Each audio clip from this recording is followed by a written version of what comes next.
এক সময়ের কথা, শামু শহর থেকে নতুন মোটরসাইকেল কিনে আনছিল। আরে টিঙ্কু দাদা কোথায়? তাড়াতাড়ি বাইরে এসো, দেখো তোমার ভাই শহর থেকে কি নিয়ে এসেছে।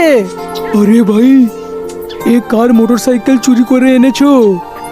আরে দাদা, এক্ষুনি শহর থেকে কিনে এনেছি। আরে তাড়াতাড়ি বসো, তোমাকে ঘুরিয়ে আনবো। আরে বাহ বাহ ভাই, এখন আমরা দুজন রোজ এর উপরে চড়ে ঘুরবো।